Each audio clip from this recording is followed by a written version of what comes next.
Buenos días, soy Marta y os doy la bienvenida a El Reino de Hécate, el podcast donde hablamos de true crime, casos paranormales, misterios sin resolver y mucho más.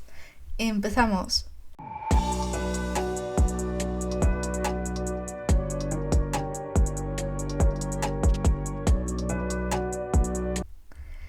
Aunque en los años 90 los juegos de rol ya eran relativamente conocidos en España, no eran pocos los que miraban a quienes jugaban al rol con escepticismo.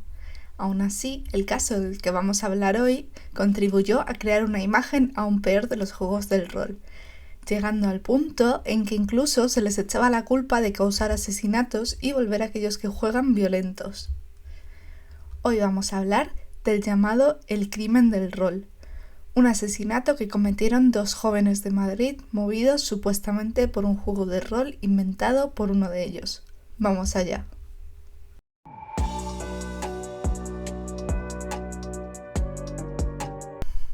La mañana del 30 de abril de 1994, un conductor de autobús bajó de su vehículo en el barrio de Hortaleza, en Madrid, para hacer una pausa y fumar.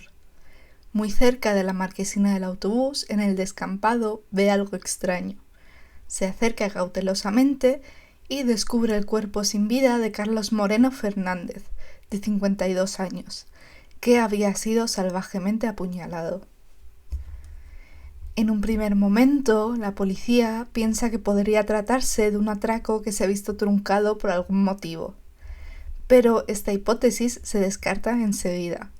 El cadáver todavía tenía la billetera con su identificación y dinero en ella. Además, llevaba el sobre con su sueldo, 60.000 pesetas, en un bolsillo escondido, que tampoco se habían llevado. Tampoco se habían llevado el reloj que Carlos llevaba en la muñeca, ni un segundo reloj de la marca Termidor que se encontró debajo del cuerpo de la víctima. El asesinado era Carlos Moreno Fernández, un trabajador de la limpieza, casado y con 3 hijos. Como cada viernes, había pasado un rato en casa de su amiga íntima, Modesta. Como era fin de mes y había cobrado, Carlos solía volverse en taxi a casa, pero esta madrugada no se sabe si es que prefirió probar suerte o no encontró ningún taxi libre. Pero el caso es que fue a esperar al autobús, al búho, como se les llama en Madrid, a los autobuses nocturnos. Debido a que él o los asesinos no se han llevado el dinero ni objetos de valor, el motivo económico queda rápidamente descartado para el asesinato. Tampoco encuentran ningún sospechoso dentro de su círculo cercano ni su entorno laboral. No tenía enemigos ni deudas pendientes, ni ningún conflicto familiar. Lo único que igual podría haber causado algún tipo de fricción era el hecho de que tuviese esta novia, Modesta, fuera del matrimonio. Pero esto tampoco era nada nuevo. Por lo visto, Carlos y Modesta llevaban viéndose ya 5 años. En la familia de Carlos todos sabían de esta situación, tanto la mujer como los 3 hijos, y o bien la aceptaban o no tenían más remedio que tolerarla, pero no parecía el origen de ningún conflicto reciente. Carlos pasaba las tardes después del trabajo con su novia Modesta y luego volvía con su familia. Los viernes pasaba más tiempo con ella, como que volvía de madrugada ya a casa. Esto ya se había establecido como rutina desde hace tiempo y no causaba ningún tipo de conflicto ya. En la autopsia descubren varias cosas interesantes. Se confirma que se trató de 2 agresores, ya que las puñaladas fueron asestadas por 2 cuchillos distintos. Carlos recibió entre 16 y 19 puñaladas. La mayoría de estas puñaladas, y también las más profundas, se realizaron con un cuchillo más pequeño. El cuchillo más grande hizo menos heridas y menos profundas. Además, estaban la mayoría localizadas en la zona del estómago, mientras que el cuchillo más pequeño había realizado también cortes en el cuello. La víctima también tiene un corte profundo en la garganta que disecciona la tráquea y llega hasta la columna vertebral. El cuerpo de Carlos Moreno tiene heridas defensivas en las manos y brazos. También encuentran cabellos cortos en las uñas de Carlos. Ambos datos indican que Carlos se defendió y luchó por su vida. No sé a vosotros, pero por un lado me da mucha pena saber que las víctimas se resisten tanto porque sabes que están sufriendo más, pero a la vez me alegro de que los asesinos también salgan de ahí con heridas, o al menos un poco doloridos. Aparte de que obviamente gracias a esto es más fácil pillarles, porque en este caso tenemos más ADN de ellos. En la boca de la víctima encuentran también la punta de un guante de látex. Seguramente Carlos lo haya arrancado de un mordisco a su agresor. Guardan las pruebas de ADN, pero no dan positivo con ninguna muestra de la base de datos, por lo que los agresores todavía no están fichados, es decir, que no han cometido ningún delito y por lo tanto su ADN no ha sido registrado todavía. Otro factor que tampoco encajaría con un simple atraco es que el cadáver presenta más de 20 puñaladas, algo excesivo. Poco antes había aparecido también otro cadáver de un hombre con 70 puñaladas relativamente cerca de donde había sido hallado el cadáver de Carlos Moreno. Pero este se había relacionado más bien con lo que denominan un juego sexual macabro, puesto que el cadáver tenía los pantalones bajados. Tampoco encuentran nada más para relacionar ambos asesinatos más allá de la relativa cercanía en espacio y tiempo, que en ambos casos se trataba de hombres y el gran número de puñaladas. Parece entonces que ambos casos no tenían nada más que ver entre sí. Ambos asesinatos tenían un modus operandi distinto. El primer asesinado era Jesús de Torres Padilla, de 31 años, y le habían asestado más de 70 puñaladas y le habían sacado además los ojos. Jesús era conserje y venía de una familia de mucho dinero. Tenía solo 31 años y Carlos, de 53 años, era un limpiador con una vida más humilde. No tenían mucho en común ambos en su día a día. La policía ya no sabía por dónde avanzar, así que el caso quedó sin resolver durante varias semanas. Parecía que iba a quedar así, sin saber qué le había pasado realmente a Carlos Moreno, hasta que una tarde un joven se animó a ir a comisaría.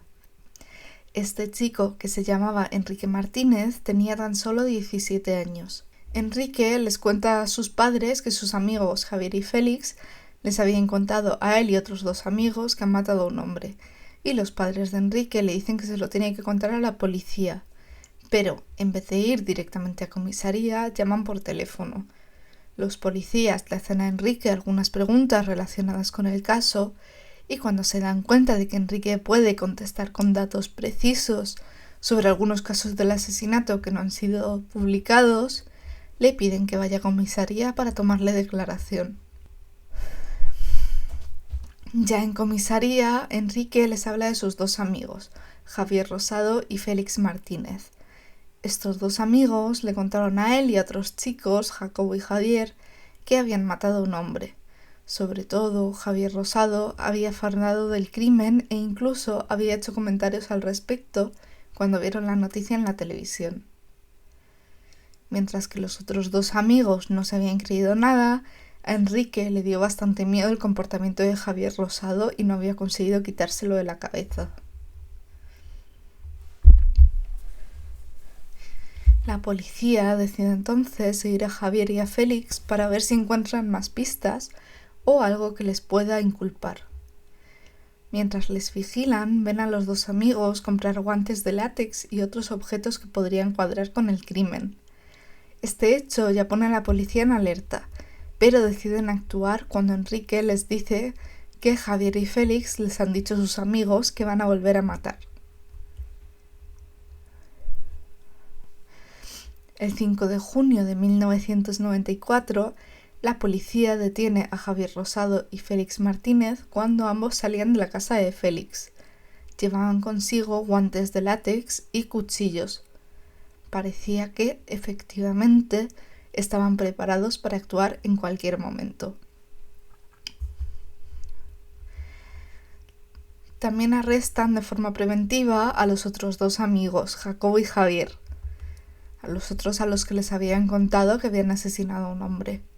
Pero ambos quedan libres enseguida al ver que no estaban implicados de forma alguna en el crimen.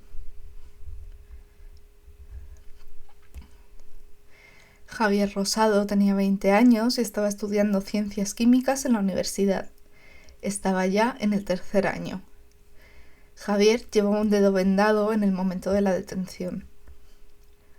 Félix tenía solo 17 años y estaba cursando el último año de bachillerato o COU, como se llamaba entonces.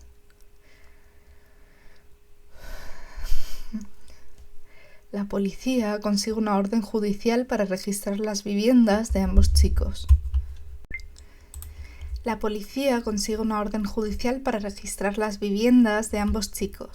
Félix se asusta con el interrogatorio, llora, se derrumba fácilmente y confiesa. Al fin y al cabo sigue siendo un niño, pero cuando registran su casa encuentran 14 cuchillos. Félix dice que vio cómo su amigo Javier mataba al hombre de la parada de autobús, pero que él no había participado.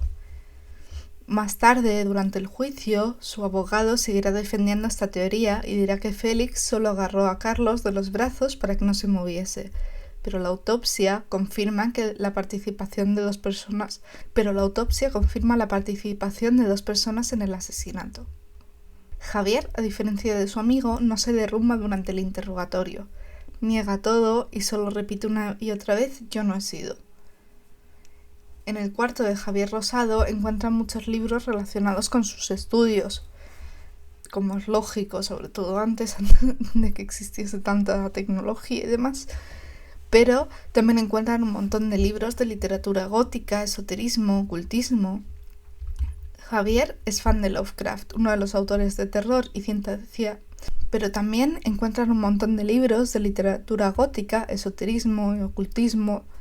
Javier es fan de Lovecraft, uno de los autores de terror y ciencia ficción más reconocidos del siglo XX, creador de una mitología propia y que se ha utilizado mucho como base para diferentes juegos de rol y muchas películas.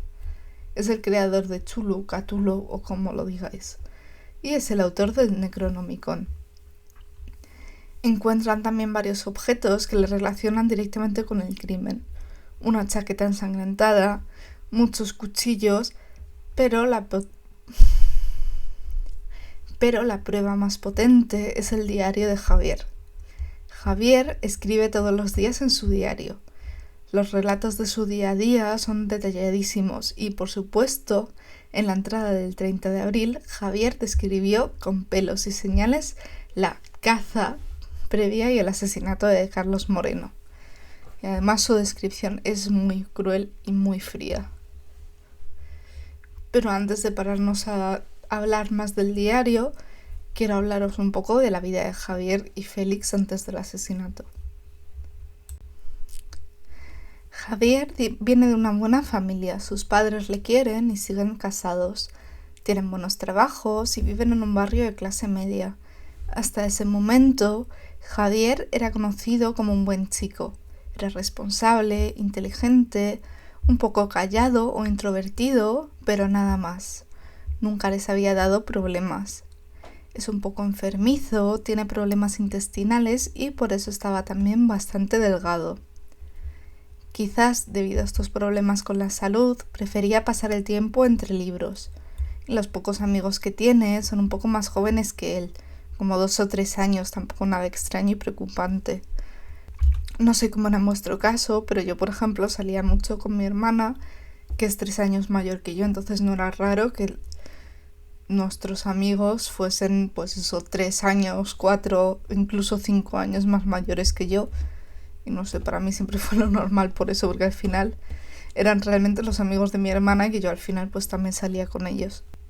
Javier es bastante inteligente y ha tenido una buena educación. Es muy culto y además le gusta demostrar que lo es. Tenía una gran capacidad de convicción y era muy persuasivo. En el grupo de amigos, él era claramente el líder.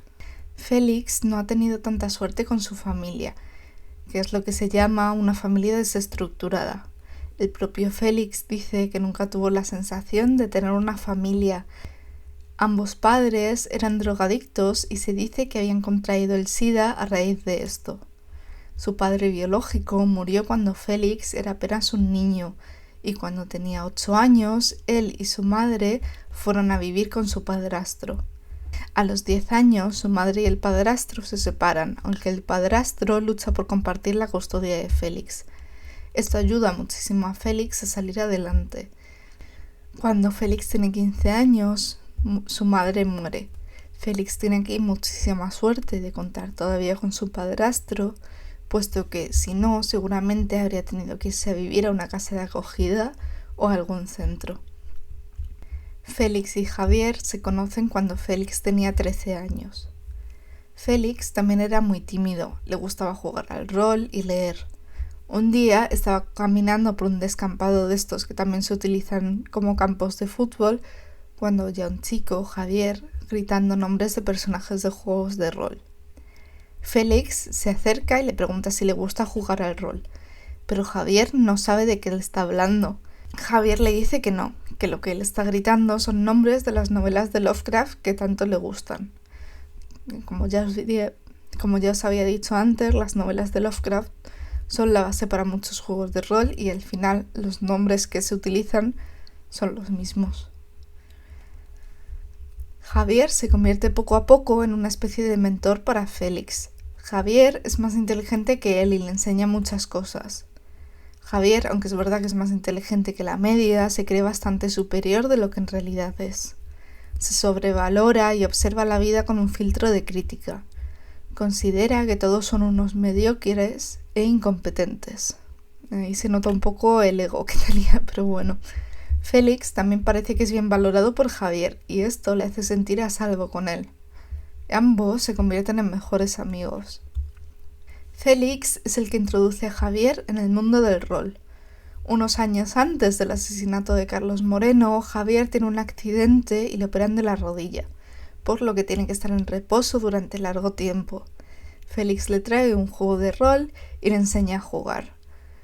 Un juego de rol, para quien no lo conozca, se define como una aventura que tiene lugar en un mundo imaginario, donde la actividad se desarrolla a través de la conversación entre los jugadores y normalmente hay un máster que va narrando todo lo que ocurre. O sea, hay un narrador, por así decirlo, que dictamina un poco qué es lo que pasa.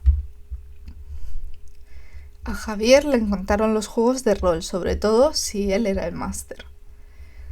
Le gustaban tanto que decide crear su propio juego de rol. Lo llama Razas. Y es más que un juego para él, es su forma de ver el mundo aplicado a un juego, por así decirlo. La verdad es que a mí lo de llamarlo Razas me suena un poco nazi, pero en fin, sé que en muchas cosas de fantasía se utiliza mucho lo de las razas, pero sé que, bueno, muchos personajes estaban sacados de Lovecraft, como en muchos otros juegos de rol y de otras novelas del estilo, y que en este juego hay más de 200 tipos de personajes diferentes o razas, en los que se representan diferentes arquetipos. Unas razas son hombres, otras mujeres, también hay repartidos por profesión, que luego yo también me planteo si en las profesiones también luego hay hombres y mujeres o solo hay un tipo de género o ahí no hay género. No lo sé. Bueno, en fin, es un juego de guerra cuyo objetivo es que tu raza conquiste al resto de razas y, por supuesto, Javier siempre era el máster.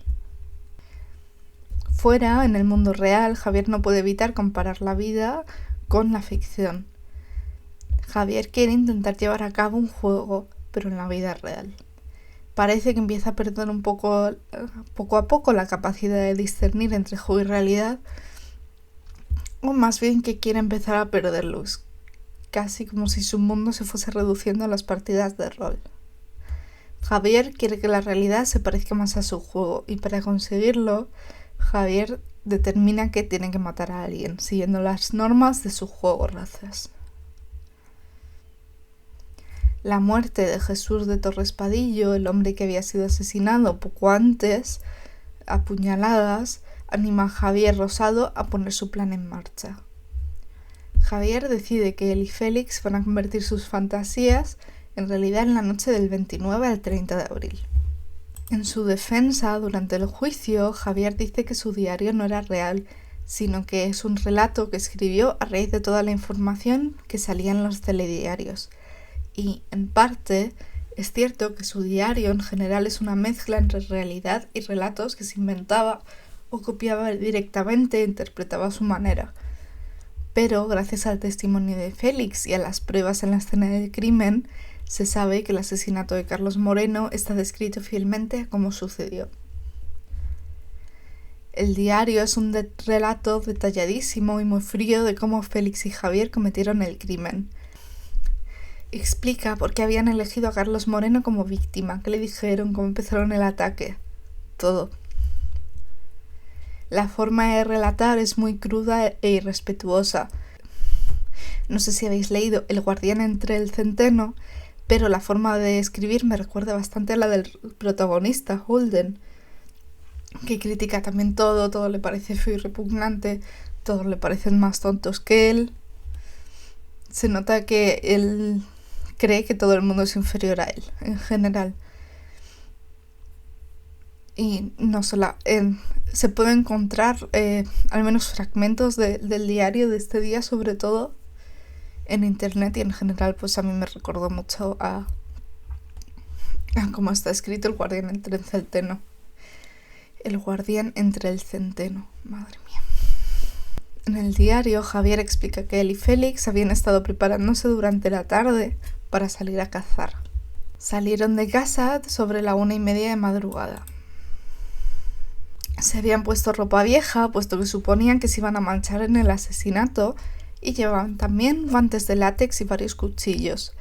Ya habían elegido por qué zonas del barrio se iban a mover, e incluso habían buscado vías de escape para después del asesinato poder moverse rápidamente. Iban a elegir más o menos a la víctima al azar. La idea era o bien matar a alguien joven o a alguien viejo. Lo ideal sería matar a una joven guapa, aunque lo de guapa no es imprescindible, pero sí saludable, como pone Javier en el diario. Vamos a poner saludable entre comillas porque todos sabemos que está hablando de que no estuviese gorda y no de mirar sus analíticas antes. Necesitan una víctima que esté sola. Primero se encuentran con 3 chicos, pero como no están solos, no les sirven. Más adelante ven a una chica que sale de un portal, pero se mete en un coche antes de que lleguen a ella. Y a otra adolescente la deja el chico cerca de su portal, así que también se les escapa. Siguen esperando hasta que llegan las 4 de la madrugada. Ahora se abre la veda también para los hombres. Y es en este momento cuando ven a Carlos Moreno esperando el autobús en la parada. Javier lo describe como mayor, gordito y con cara de tonto. Y hay que tener mala baba para meterte tanto con la persona a la que has matado. Es que todavía no he llegado a la peor parte. Javier escribe sobre la muerte de Carlos Moreno y dice: si hubiese sido a la 1:30 no le habría pasado nada. Lo dicho, a esa hora solo entraban en sus planes jóvenes y viejos. Pero así es la vida. ¿Cómo puedes decir de alguien a quien has matado? Así es la vida. La idea es que parezca un atraco. Félix sujeta a Carlos de los brazos por la espalda y Javier le clava el cuchillo en el cuello. Félix empieza a clavarle su cuchillo en el estómago, aunque sí que es verdad que lo hace de forma más dubitativa. Carlos pudo zafarse de los brazos de Félix y salió corriendo por el descampado, pero Javier la atrapa y sigue intentando rebanarle el cuello, que era su objetivo principal. Mientras intenta defenderse, Carlos consigue morder a Javier en la mano cuando éste intenta hacer que deje de gritar. A Javier se le rompe el guante de látex que llevaba puesto. Javier le aplasta un ojo como venganza al mordisco, porque no era suficiente venganza matarle. En fin. Finalmente, Javier le corta el cuello. Sobre la muerte de Carlos Moreno, Javier se queja de lo que les costó matarle y escribe: es espantoso lo que tarda en morir un idiota. Sin palabras. Mientras vuelven a su casa, Javier se da cuenta de que le falta su reloj. Vuelven a la escena del crimen, pero no lo encuentran. ¿Recordáis el reloj de la marca Thermidor que hallaron debajo de la víctima? Era en realidad el reloj de Javier. Javier creó una ficha de personaje para Carlos Moreno, solo que como no sabía su nombre, le llamó Benito.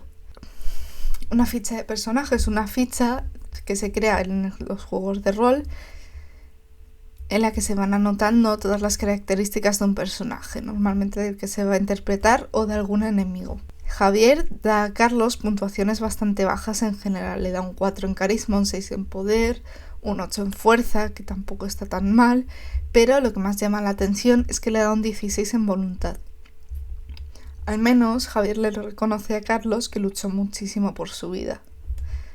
Que bueno, no está mal que se lo reconozca, pero habría estado mejor no matarle, por ejemplo. Pero en fin. Javier también dice que, lejos de sentir remordimientos, se siente bien después de haber cometido el crimen, como si hubiese cumplido con su deber. Hace cálculos de las posibilidades que hay de que la policía le pille y decide que, si no le pillan, la siguiente víctima será una chica. La noticia de este asesinato estalla y Javier se gana el nombre de el asesino del rol en las noticias. Y a raíz de este crimen se publican un montón de artículos en los que dicen que jugar al rol convierte a la gente en asesinos y que incluso produce necrosis cerebral. Todo esto, por supuesto, sin base científica que lo respalde. También, como pasa muchas veces en estos casos, relacionan todo con el satanismo. Y eso que el Satanic Panic era de 10 años antes más o menos, pero bueno, como siempre, en cuanto hay algo que la gente no considera normal, ya es satánico. La noticia se exagera un montón y acaba convirtiéndose en algo alejadísimo de la realidad.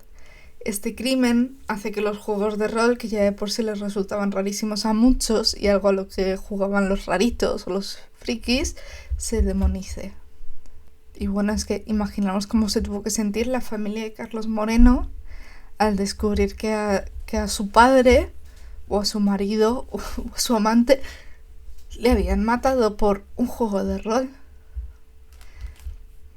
Es que imaginaros.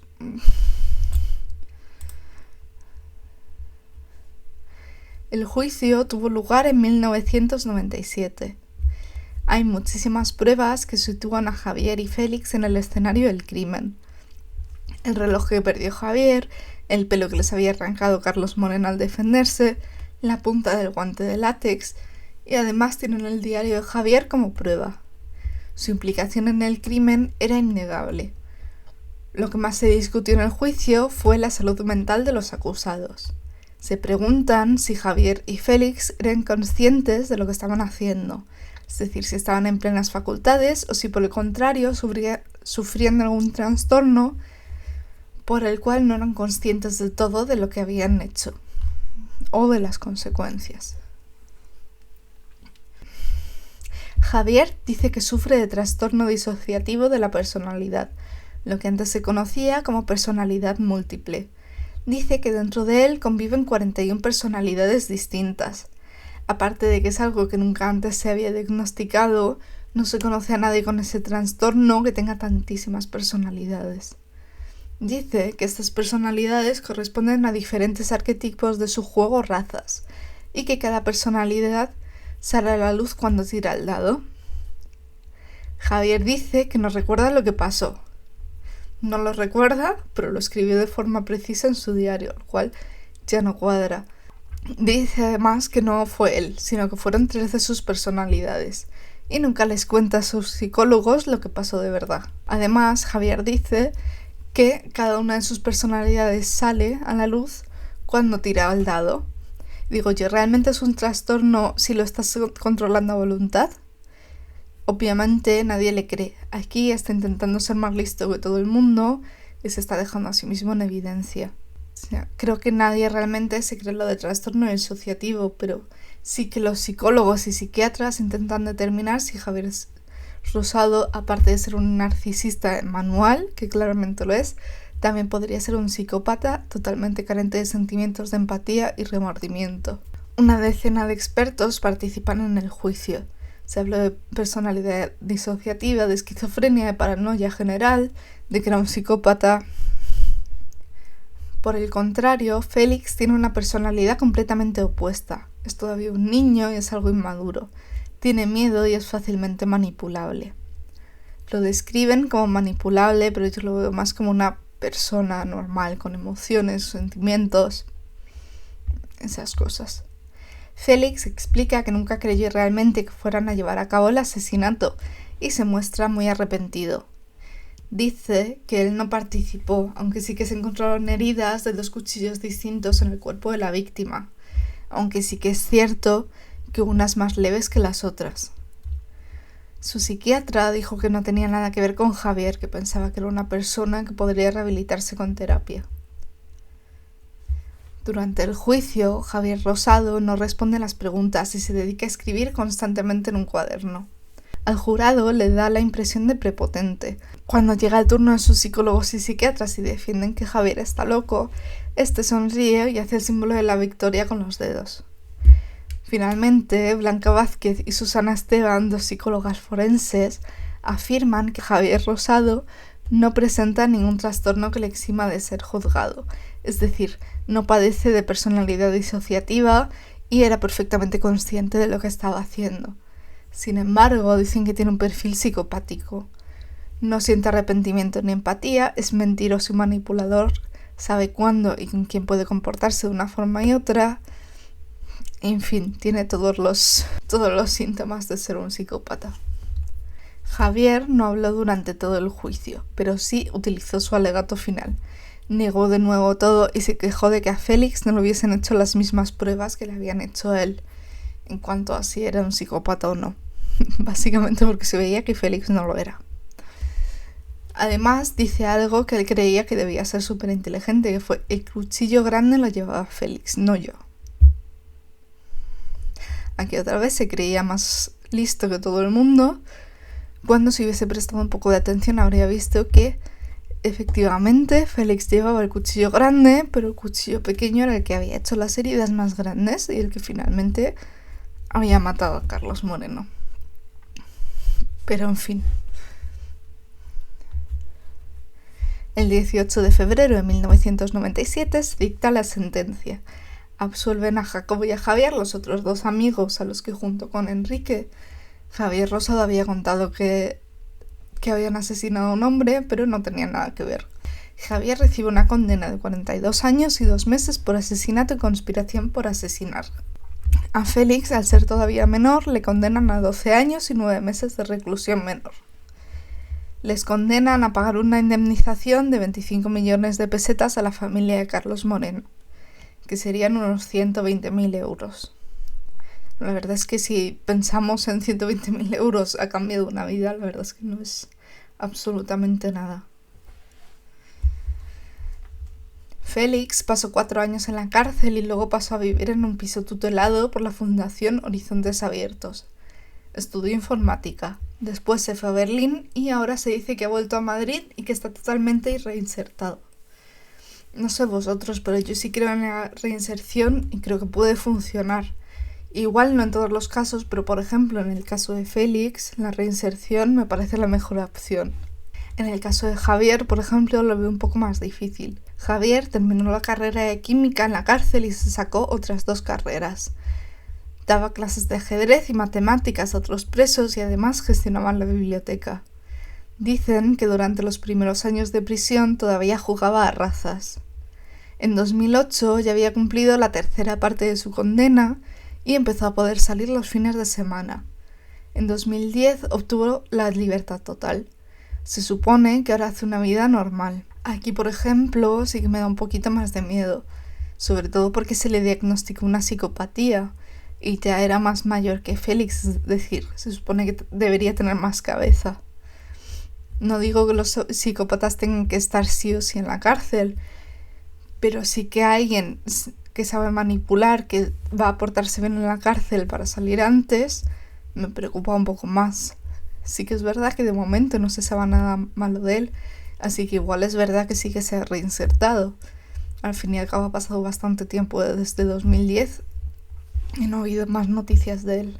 Y bueno, esta ha sido la historia del crimen del rol. Espero que os haya gustado. También espero no haberos aburrido otra vez y que se os haya hecho menos este ratito que hemos compartido. Y como siempre, si tenéis recomendaciones para los siguientes casos, dudas o queréis comentar algo, ya sabéis, aquí abajo.